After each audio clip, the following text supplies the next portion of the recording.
everybody, Jesse Burdick here. I am up at Elite Performance Center here with Chris Duffin. He has been kind enough to take some time to talk to me about the Duffalo bar. I've been a big fan of the Buffalo bar, and when Chris came out with the Duffalo bar, I was one of the first people to order it. And I think that something that's been missing with everything is Chris actually talking in depth about the bar. So what I want to do here is kind of do me interviewing him in his own studio, in his own gym, talk about his own bar. I think it's important. He's too shy of a guy to kind of brag about this. I think it's a really important piece.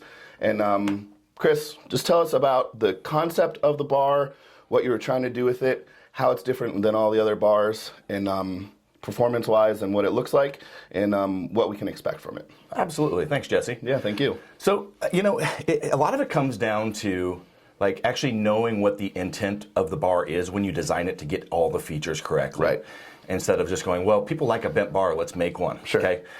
So there's a lot of kind of really in-depth features we'll jump into, but first I'll just hit some major features, some big misses for the stuff that's on the market. Okay. Basically, there's two bars on the market, right? Right. One's a cheap Chinese bar, you put it on your back and it's going to bend the first time you use it. Yes. Okay. If you want that bar, go for it. The other one is a really expensive bar. Right. It's really large, so it kind of pushes the weight farther off your back, which actually is a little bit away from what we want. Okay. And the knurling on it just wears off because it's really large because they're using a mild steel. Okay. So the knurling wears away. Both bars are actually peaked in the center here, and we'll get to that in a minute, which actually is not what you want. Okay. But as far as big features go, we're using a high-strength chromoly alloy steel. Okay. It's heat-treated, work hardened. What that means is this knurl's going to last a lifetime. Okay, it ain't going anywhere. Good. If you watch our drop test, this bar will stand what will taco basically any bar on the market. Right. We've got longer sleeves at the end, so you can actually stack weight on there, put bands on there, do some stuff that is missing with the other bars on the market. So next up, understanding what the bar is supposed to do. Yeah. So the bar. Talking about the intent of the bar, right? Yeah, the intent of the bar. It's a great concept. It's just never been executed correctly. Right. So it really allows you to actually maintain proper shoulder joint centration instead of having the bar push you out of. So one, that improves your shoulder health. Okay. One thing that people often miss with that is if you've got better joint centration here in the shoulder, it actually can help improve your overall bracing and positional structure, which decreases your risk of having a lumbar disc issue. Sure. That is one thing that kind of takes people out of powerlifting, right? Yeah, injuries. Yeah. So, right into this camera, just show what it's actually going to allow you to do as far as the bar is concerned, where you're going to be able to put yourself where the other one puts you, where you're going to be able to get here, and why. It drives you forward like this, right? Right. So ours allows you to retract and hold this position. Great. So same time, the bar doesn't want to roll off your back, and it drops down so that you can hold it a little bit lower position. Right. Both those have an impact on reducing the stress on this bicep tendon insertion right here in the shoulder. Exactly. This is the shoulder pain that people feel while they're benching. Right. They don't really often realize it's actually aggravated by the squat bar that they're using. And this is one of the bigger reasons to use specialty bars is to make sure that you can do everything else. Now we actually have a bar that's going to properly do that for us, yes. right? Yep. So a feature that I've heard a lot of people talk about is the peaking in the middle with some of the other bars. It feels like it's not really necessarily connected.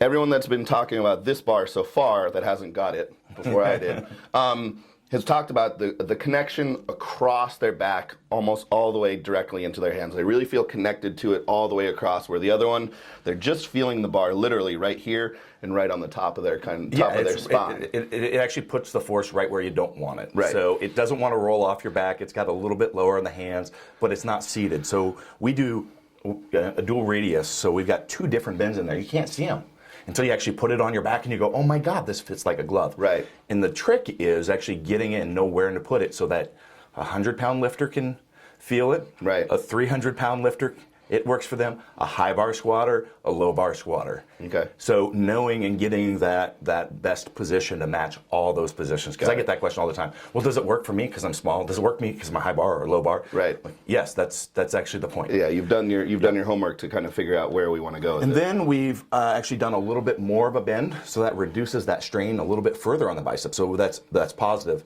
I get the question though from people going, well, is that a different squat now because it's going to be a different? The ends are tapered up.